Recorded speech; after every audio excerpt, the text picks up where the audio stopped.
and welcome to the Scriptures Are Real podcast. This is the podcast where we talk about elements of the Scriptures that have made them more real for us because we believe that helps us draw more power out of them, and we need all the help we can get.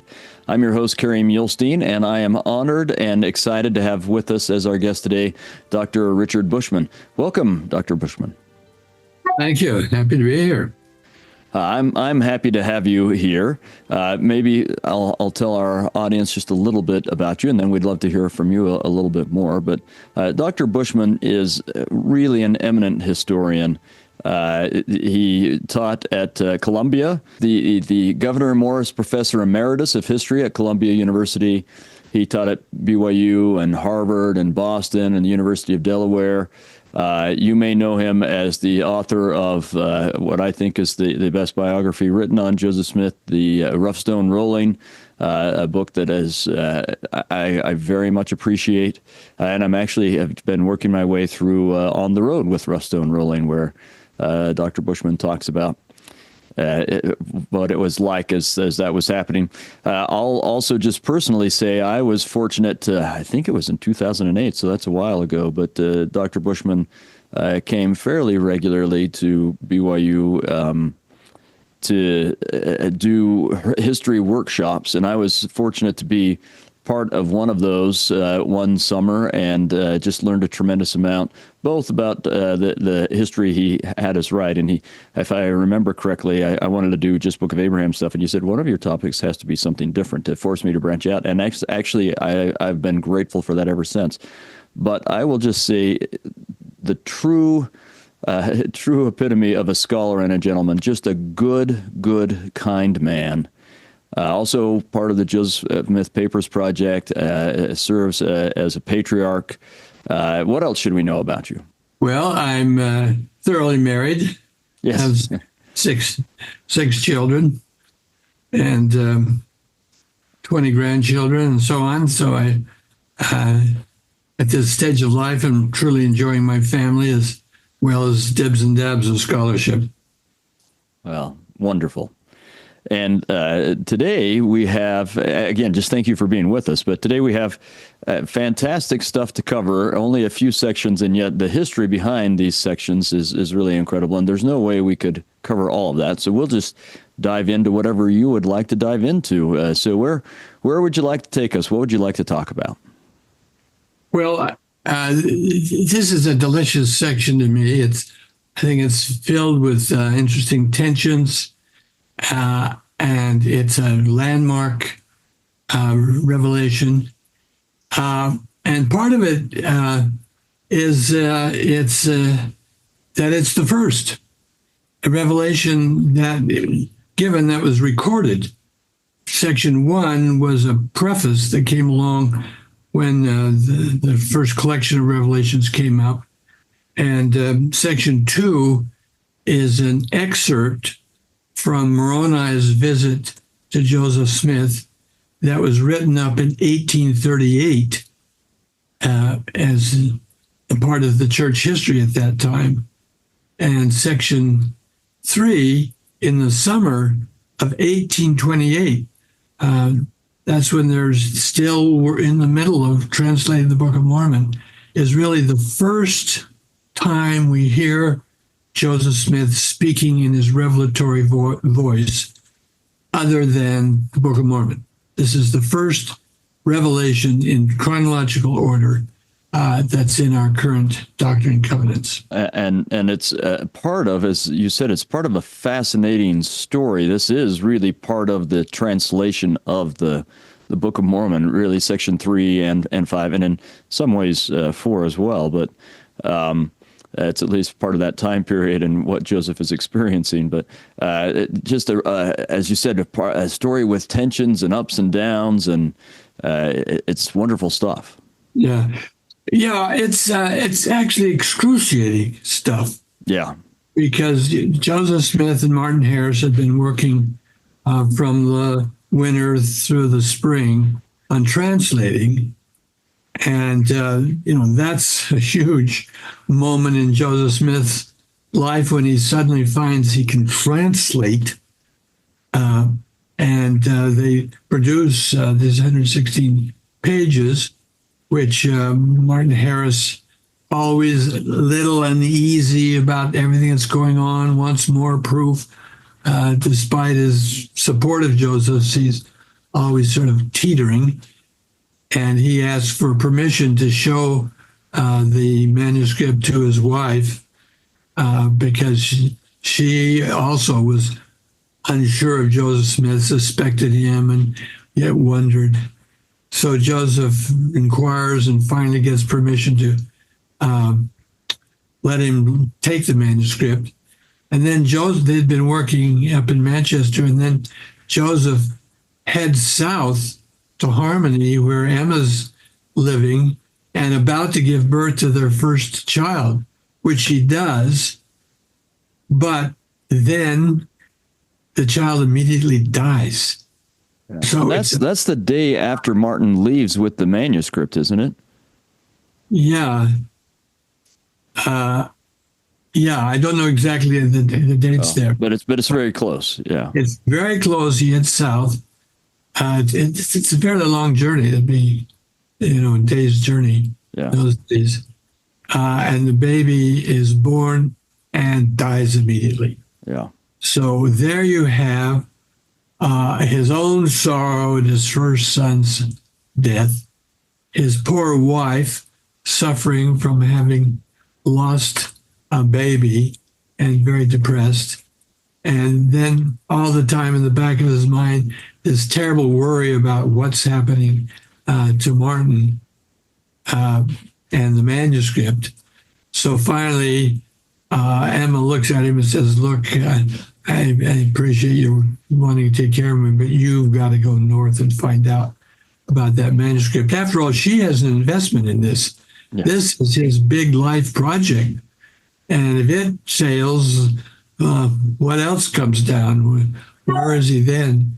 So he takes a coach north, can't quite get to Manchester, and the coach has to walk through the night. Finally gets home, has breakfast.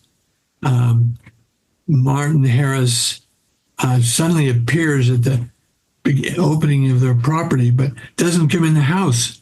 He just sort of waits, sits on the fence, ponders, looks up into the sky.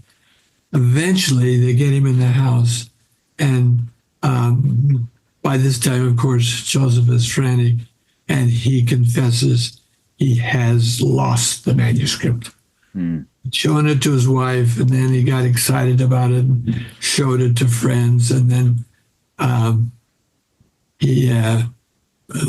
she locked it away in her drawer, and he wanted to show it to another friend. So he pries open the door to get the drawer to get the manuscript out. And then when he puts it back and goes to look for it again, it's gone. And he hunts in search. He's frantic. He's miserable. And when he tells Joseph about this, Joseph went berserk. He was just at wit's end. His mother said he cried back and forth, all is lost, all is lost. And, this huge, strange, wonderful visit, project. And now it all seems collapsed, and Joseph believes it's his fault. He shouldn't give him away to Martin. I think if I remember correctly, and tell me, you can correct me but according to his mother, I think he says that he asked Martin if Martin has condemned both of them, which gives you the idea Joseph feels that because of this loss, he is condemned. Yeah, right. And with good cause, the Lord entrusted us with him. And so then this revelation comes, and it's in a way merciless. And the Lord just does condemn him and says, you've given way to the appeals of a man. You've listened to a man's voice rather than heeding my voice, and just really kind of beats up on him. Finally relents in the 10th verse and said, but you're not cast off forever. And but threatens him with what is very interesting. The threat is not with damnation, not the wrath of God, but the loss of your gift. And you'll just be as other men, which I think is an interesting insight into Joseph Smith's feeling about himself. He had come to realize that, yes, he's not an ordinary person. He's not just one more farm boy. He has a special gift. And he'd come to love that. It was using it. I think it must have been pleasurable for him to translate. He did it day after day. He needed some kind of boost, and now it's going to be gone. It will be gone. And then tells him he is forgiven and to get back to work, and the Lord promises him he will be restored. So it's an interesting revelation of how the Lord thought of Joseph Smith, and how Joseph Smith thought about the Lord, because the revelations are a little ambivalent about this. On one hand, he's told, "You're my friend, you're my friend," and the Lord says to Joseph Smith. But Joseph Smith always had a fear of disobeying God. He was also, there's this side that, you don't fool around with this divine person. You have to really measure up. So it's filled, I think, with sort of excruciating psychologies and insights in where Joseph was. Maybe if it's all right, you've said a number of things I'd love to explore a little bit more with you. One of those might be, as you said, this interesting thing that this is a gift he's received from God. And he's, by this point, just by the time he can get the plates, he's been tutored by God that you use that gift for the glory of God, not for other things. That's something that's really important. That I have a lecture on our Patreon website that we explore a little bit. But he's definitely been tutored that he knows that this gift is for the glory of God. And yet still, my guess would be, and I'd love your insight on this as a patriarch, that the gift is a burden and a blessing. I would guess that you approach patriarchal blessings the same way, that you take this very seriously. You know you need to be the Lord's mouthpiece, and doing it the right way is a burden in terms of you really want to do it the right way. But then I would guess that as the Spirit directs you, that's a wonderful experience as well. Well, yes, I think it's a very good comparison, though this scale is a little different in the translation case. But there is that feeling that you have to be worthy. I mean, you can't compromise with yourself if you're going to have the Spirit of the Lord to be with you. And that those words that came in the Revelation Joseph Smith given to Oliver Cowdery about you have to search it out in your own mind, that's an intellectual search, but I think it has to be done morally in a way that's deeply reverent, and beseeching God for the words to come. I think he learned very quickly that you just cannot do this unless your heart is in mind or focus. You have to do it with real intent, as the scriptures say when you pray. Wonderful. And maybe we could explore a little bit, and maybe you really want to go into depth in this or not, I don't know, but I like how you highlight the kind of transition almost in section 3, that you have these verses where Joseph is called on the carpet pretty clearly. And then you get that transition in verse 10 that you talked about. And it almost seems to me, so maybe we can cast this in light of two things. One, if Joseph does feel like he's condemned, then verses 1 through 8 are, or in some ways 9 is kind of start of the transition. That he's expecting that. He's expecting God to absolutely tell him what he did wrong. And he really does feel condemned. So in some ways, just the fact that you get verse 9, 10, and onwards must be a relief to him.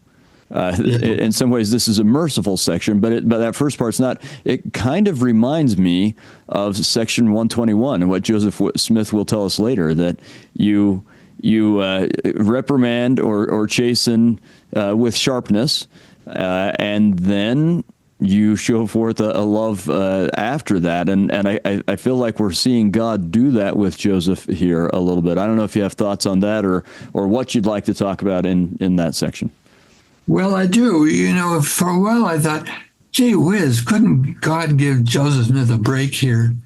But I think Joseph Smith knew he'd made a mistake. And, he was so reluctant all along, and then he gave way. Yeah. And I think at this point, he actually needed a tongue lashing. That was sort of a purging moment. God says, yes, I am angry with you. And then having borne that burden, received that punishment, verbal punishment, then it sort of cleanses him. He's paid the price. Now let's lay that aside and we can go on to the next step. And I wonder if you could, for us, I think if we really want to understand, you're right, Joseph gave way, right? He knew, and he just kept asking. There was a lot of pressure on him. Maybe we don't understand the role that Martin Harris is playing in terms of supporting Joseph in translation of the Book of Mormon. I don't know if you have anything you could explain in terms of that. Well, Martin plays a very interesting role. He's the one person among the very earliest followers who had any standing in the town. That is, when critics would talk about the early followers of Joseph Smith, they made fun of all of them. None of them are people of property. The Smiths have a little farm, but they aren't established as farmers. They're just getting started. Martin Harris is the one who had some respect, and they always have to diminish. The critics always have to diminish Martin Harris by saying, "Yeah, but he had some crazy religious ideas." But he came, and he was able to give Joseph Smith money. He could pay for the movement to Harmony, where the translation took place, but. And that sort of showed his independence. But he was a torn man because he knew he was moving to the side of what Protestants would call superstition, that is, belief in phony miracles, and that that people would ridicule Joseph Smith. That is, the distinguished people, the doctors and the ministers and the lawyers and the printers and the merchants, sort of the respectable city segment of the town, would ridicule Joseph Smith. But he was willing to take a chance because he was enthralled by it, and so was his wife. They both were very interested, but uneasy. Their social positions sort of caused a divide in their mind. Should they go with the respectable, or should they go with the ignorant peasants of the town? And he was taken by it. But all the way through, even after he had made all these commitments, helped Joseph Smith and agreed to help translate, he keeps going back and says, "Well, is there any chance I could see the plates?" Or, always these questions.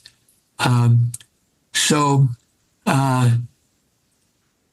he's interesting because of where he sort of is situated in the world, and also that his commitment had this sort of underside of uncertainty. He couldn't quite make it a wholehearted commitment.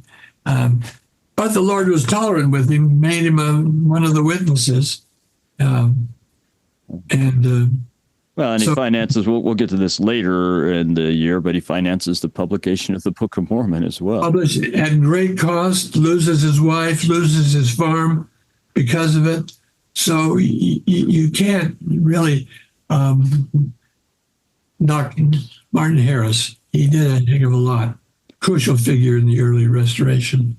And you mentioned his wife, and so maybe I can put somewhere forward, and you correct me in all the different places that I'm wrong. But I think his wife also ends up being a real element of pressure in this that in some ways is behind both Section 3 and 5. And in some ways that also means she's behind 10.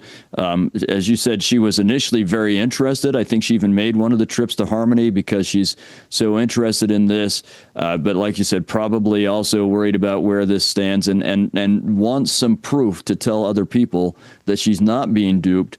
And she kept wanting to see the plates. And when Joseph wouldn't show them the plates, while Martin stayed supportive, still asking questions, but supportive of Joseph Smith, Lucy Harris very much turned against him, and as a result turned against Martin because Martin was continuing to support Joseph. That she is putting a tremendous amount of pressure on Martin to be able to see the plates, and the idea of showing her the translation is kind of hoping for a compromise, a middle ground, to be able to show her something.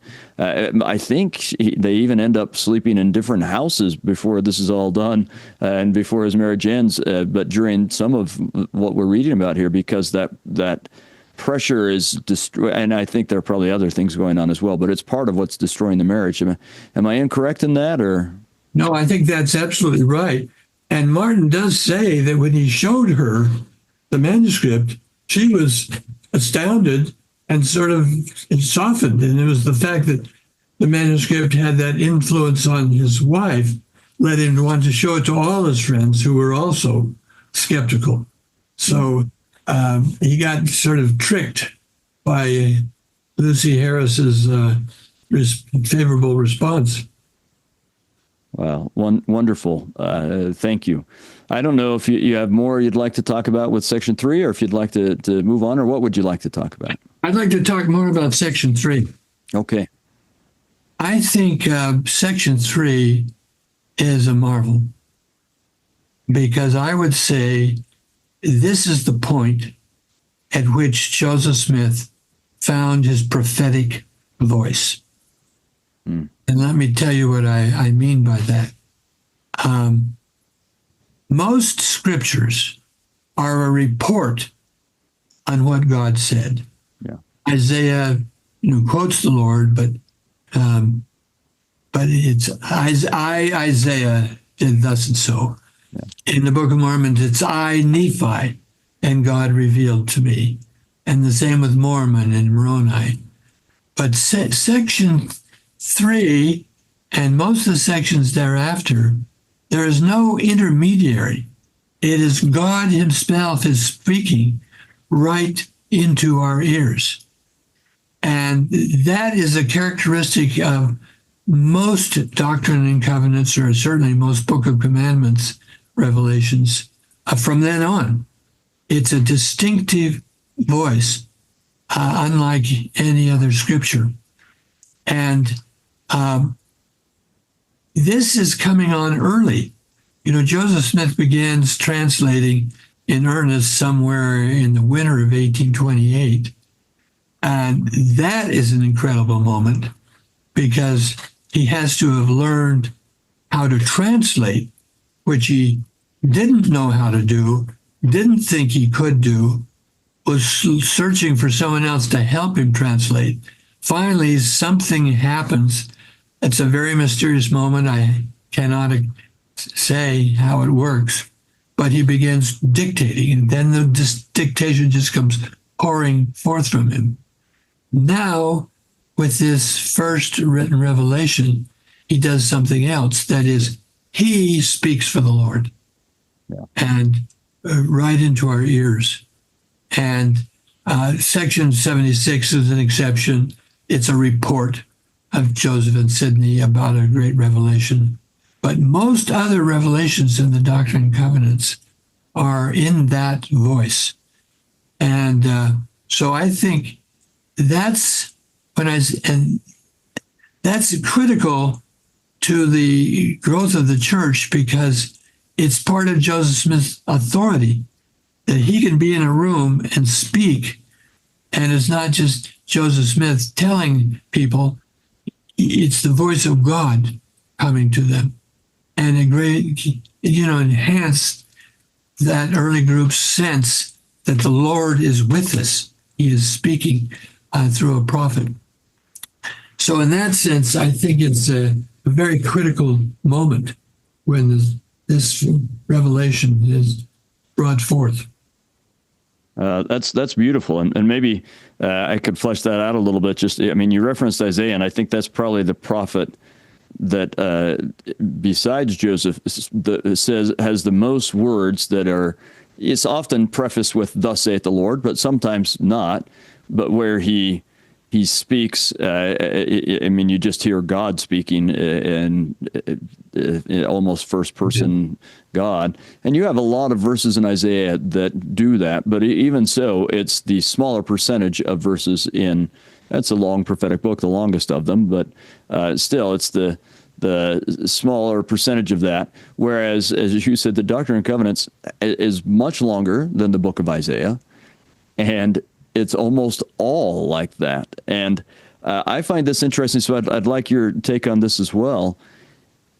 It seems like this revelation comes, Martin Harris is asking Joseph for information. Well, that's actually more section 5, but this is Joseph trying to find out what he should do. But this seems to open the floodgates so that after this, what we get is people seem to have realized, wait, Joseph can ask God for information, and God will give a revelation to people about this. And so then you get section 4, which is to his father, and then you get a whole slew of revelations that are people saying, well, what does God want to say to me? And then you even get things like, okay, well, we can't write a preface to the book, so what does God, or at least a very good one, will God give us that, or will God give us this, will God tell us that? And it's almost that they figured out, wow, Joseph can do this if we ask him to do it. Kind of reminds me of what the brother of Jared must have been doing for Jared when Jared says, go ask God this, right? And then, boom, here comes a revelation. Right. Well, and there's this rather amusing case of John Whitmer is called to be historian of the church, keep a record. And he says, I don't think I can do that. He said, and Joseph says, well, you've got to do it. And he says, I'll need a revelation. Joseph Smith gets a revelation, comes back and shows it to it, and says, well, okay, if God wants to.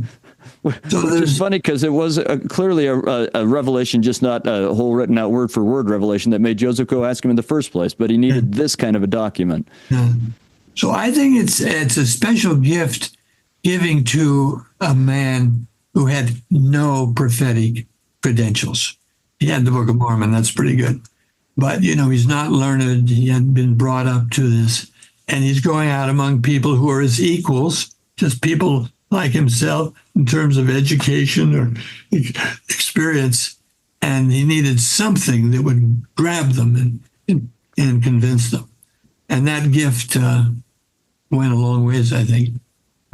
And it's still a blessing for us today. I am still incredibly moved today as I read those words, especially and we'll get to the later where you get this slew of sections that start out with Christ describing himself.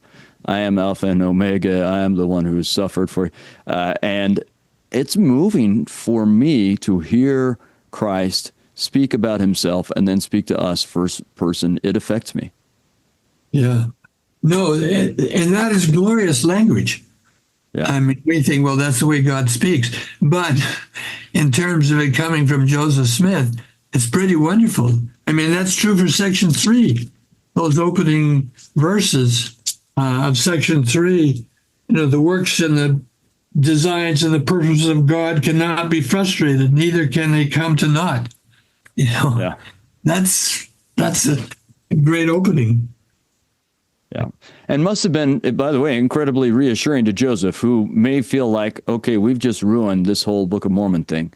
God was trying to do something, and because I messed up, what God was trying to do is not going to happen. And that, even though it's part of the getting after Joseph, it's probably still somewhat relieving to hear, no, your stupidity and the evil designs of other people, none of that is going to stop me from doing what I'm going to do. No. And there were occasional moments when that gift was suspended for a while. Mm-hmm. In 1833, after they got news that the saints had been driven out of Jackson County, the city of Zion, Joseph couldn't get a revelation for a couple of months. And he was almost frantic. Nothing seemed to come. Finally, I think it was by December, a revelation did come. And it was a huge relief to him. Yeah, well, in fact, I think it's this section, and again, you know far more than me, correct me if I'm wrong, but there may be that some of Section 10 is received at around the same time Section 3 is. We don't know, but it seems like Section 10 may have come in stages. But if I understand correctly, this section, he's lost the translators, or what we often refer to as the Urim and Thummim. And Moroni appears to him and gives him those translators, or the Urim and Thummim, just so he can receive this revelation, which gets after him. And then, but he'd lost the gift, not just of translation, but really of almost anything, until Moroni comes back. And it must be an interesting thing. Like, I'm going to restore this long enough so that I can tell you why you lost it. Yeah. And then we'll talk again later. Is almost what this section is. Well, that's true, and that that piques our curiosity, because we wonder just how those interpreters function. Yeah. But here, it's partly he's a prophet, but partly he needs a little crutch. He needs to hold on to those interpreters in order to, and it led to the sense that the interpreter revelations were more likely to be authentic than the ones he just received to himself. It took David Whitmer a while before he could be, he didn't really trust Joseph Smith without the interpreters. That's an interesting point. That may be part of why he says, okay, I need that. Yeah. And over time, I mean, the revelations here at the beginning are almost all through the Urim and Thummim, but that decreases over time to where you don't really see that very much in the end. So it seems like he's being tutored even in revelatory abilities.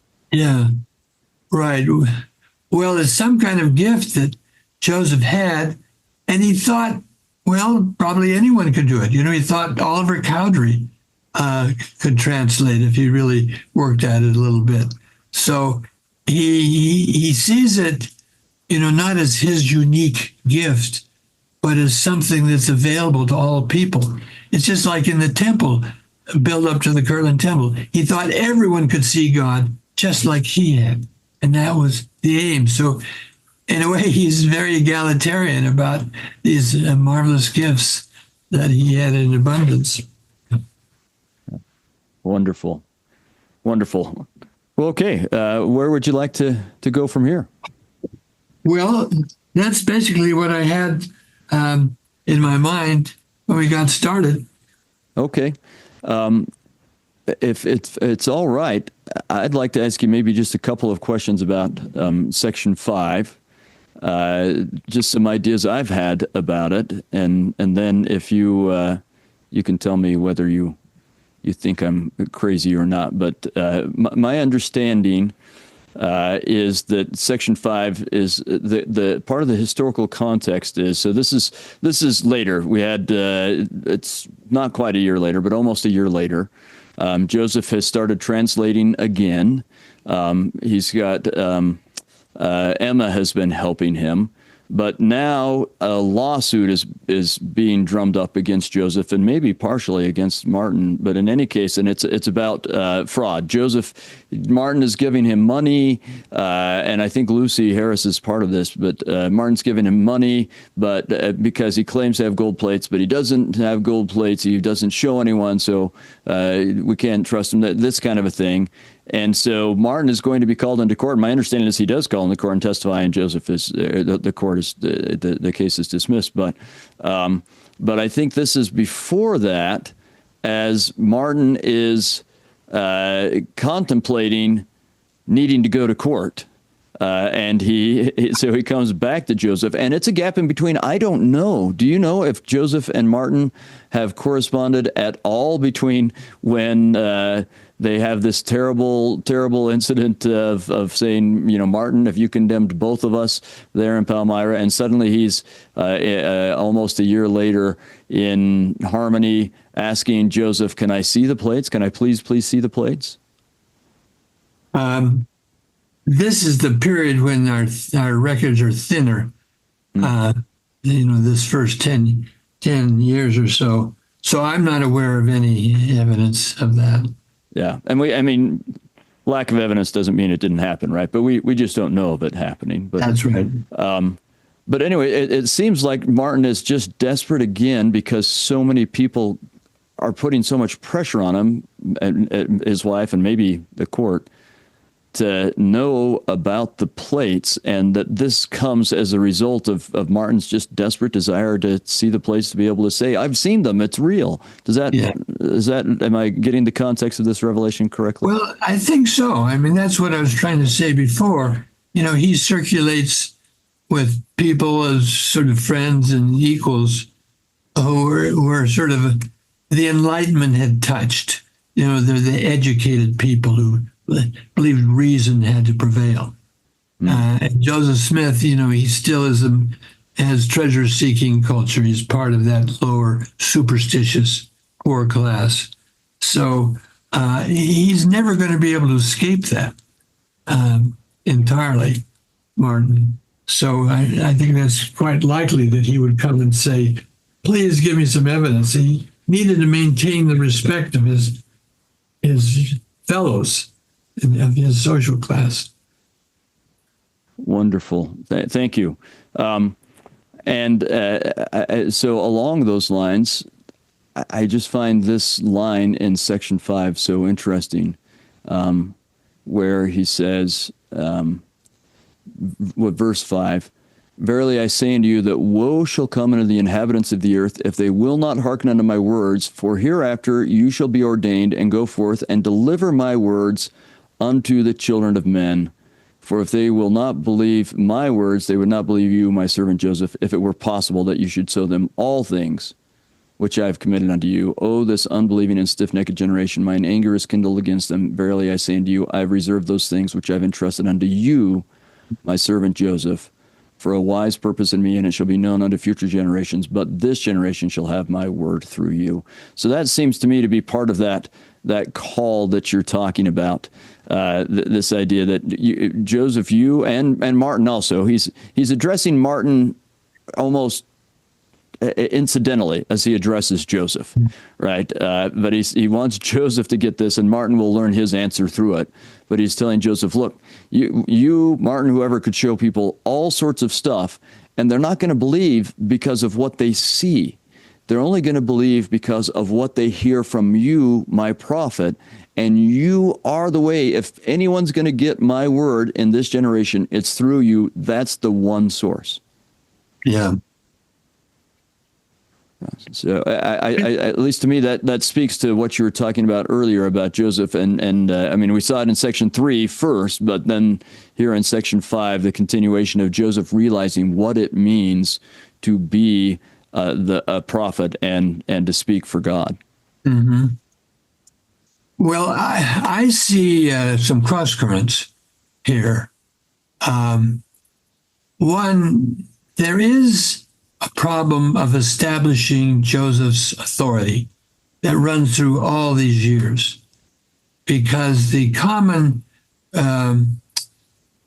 response to anyone who claims to be a prophetic voice is that it sort of engenders all sorts of other prophetic voices, so that you get to sort of get a cacophony or get a competition.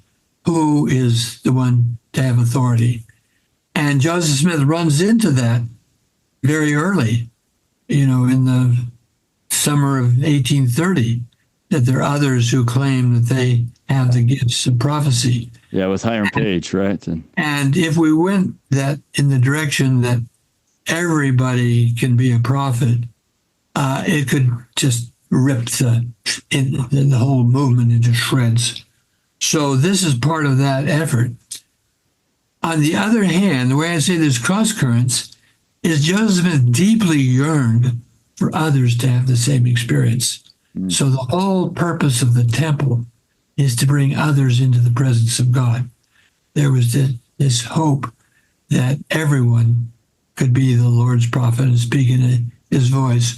And then you get the passages on everyone has the gift of the Holy Ghost, and they shall speak scripture. So later on, they were fairly freewheeling. And I think one of the miracles of the church is that it has disciplined that. So every bishop, every Relief Society president yearns for revelations, seeks it, receives it, without it all sort of tearing the whole church into pieces. So the balance worked out pretty well. But at this point, the thrust has to be to establish Joseph as the prophet, the head of the church. And that's been part of our tradition ever since. And as you were saying that, I couldn't help but think about, I see really strong parallels with this period of church history and the beginning of the movement with Israel under Moses and Aaron. And Joseph certainly wasn't confident in his language or his ability to write or speak. Moses certainly isn't. So he's turning to Aaron. Joseph is turning to Oliver Cowdery, who is sometimes described as kind of an Aaron for him. But Moses also said very specifically he wanted all of Israel to be prophets. Everyone should prophesy in the name of the Lord. He wants to bring all of Israel into God's presence at Sinai in a very temple-like experience. And yet he repeatedly has both Aaron, his brother, and his sister Miriam, and then Korah and a whole group of other people that are challenging his authority to receive revelation for everyone. And they have to work this out in the same way. I think it's a really strong parallel. And this idea of stewardship that we'll learn in Section 28 and so on, but I think it's being taught here as well. And Revelation is what has kept the church upright in the midst of those cross currents that you mentioned. Yeah. No, it's quite a marvel. I think the church organization is one of the great revelations of the dispensation. Wonderful. Well, maybe we can do this if it's okay with you. In a minute, I want to ask you just a little bit about your experience as a historian, but then we'll end the podcast. But then maybe you could visit with me for just a couple of minutes about Section 4 and just tell us a little bit about Joseph Smith Sr. and what's been going on in his life as he received Section 4. And we can put that on the Patreon website. That's tsar.website for those who are interested in that. But if you'd be okay with that, I'd love to do that just for 5 minutes or so. Sure, that'd be fine. But I'd love to ask you as we wrap up here.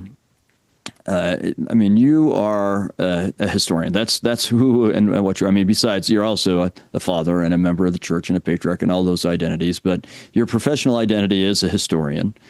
And you have read as much about Joseph Smith as anyone.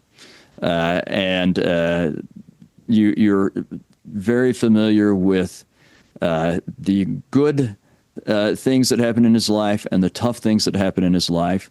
You've had to learn how to speak to non-believers and to believers about Joseph Smith. And you've done all of this, and I've heard you a little bit here, and I've heard you in lots of other places testify of Joseph Smith as a prophet.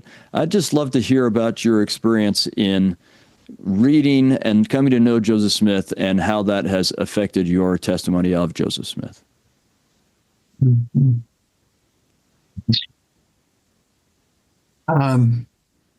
Well, in the first place, I have immense admiration for him. Partly his character. I say that one of his outstanding characteristics is resilience. He had huge problems and difficulties, personal in his own family with loss of children, never had enough money. He was beat up by neighbors, and he was disappointed. When he loses the strongholds in Missouri, one after another, Jackson County, Clay County, and then the far west area, someone said to him about 1839, says, Joseph, everything you've tried has failed. And you have to sort of say, well, in a way that's true. They're just a scraggly bunch of people clinging to the banks of the Mississippi River, hoping to get started again. So it was one setback after another, and not just his own personal suffering or his family's suffering, but his people. He had put his people through it. And yet he just would not give up. They told him, maybe we better disperse because it's gathering that led to all the persecution. But he wouldn't. He had this vision of Zion, and he just insisted that we go through that way. So that's one feeling I have about him, that he was very strong, and you have to say, well, he had the backing of revelation. I think that's true. He couldn't have done it if he didn't have absolute confidence that he was fulfilling God's purposes. So that's one thing I feel about him. The other thing I feel about him is I think he must be the greatest revelator of all time. All the things he did, strange, unusual things. I mean, when he gets started, he isn't a preacher. He gets started with a vision, just like other people had visions, but he produces a history book, a second Bible. Someone with very little education, and he claims to have translated it, which is not what people with his education did, and there's no precedent for a divine translator. So, it just comes out, and then a 1,000-year history. You can't just write a 1,000-year history with all its depth, bears up under so much scrutiny. So, and then it sort of goes on for there. Then he organizes a church, and it sort of has the outlines of a Methodist type church. And then he's told he not only has a church, he has to found a city. He's to create a whole society. So there's Zion. And so it goes on, and it's sort of amusing. He kept saying, after he'd get one of these revelations, says, well, now we have the revelations. All we have to do is live them. But then he has to start a temple. And then he has to establish a priesthood. And, one thing after another, huge, demanding projects of exploring parts of the religious world that were really quite unfamiliar to him. And so it goes on down to the end. Baptism for the dead is there at the end, and one thing after another. So I think it's just a magnificent achievement, let's put it that way, in terms of prophetic creativity, prophetic vision, prophetic aspiration. So I feel pretty strongly about him that way too. Thank you. We appreciate that. We're grateful. It's just a privilege to be learning here with you, and I believe that we've all been edified. And we'll have a couple little extra things on the Patreon website, as I said, and we want to encourage our audience to share some of what they've learned today with someone else. If it helped you understand Scripture in some way, if it edified you in some way, please, you can post about it on social media and like and download and comment, but also reach out to someone in person. We'd also love to have you join us next week when Janice Johnson is going to talk to us about sections 6 through 8. She has a lot of wonderful things to say on that, so we'd love to welcome you to join us on there. And we just want to one last time thank Dr. Bushman for his time with us. Thank you.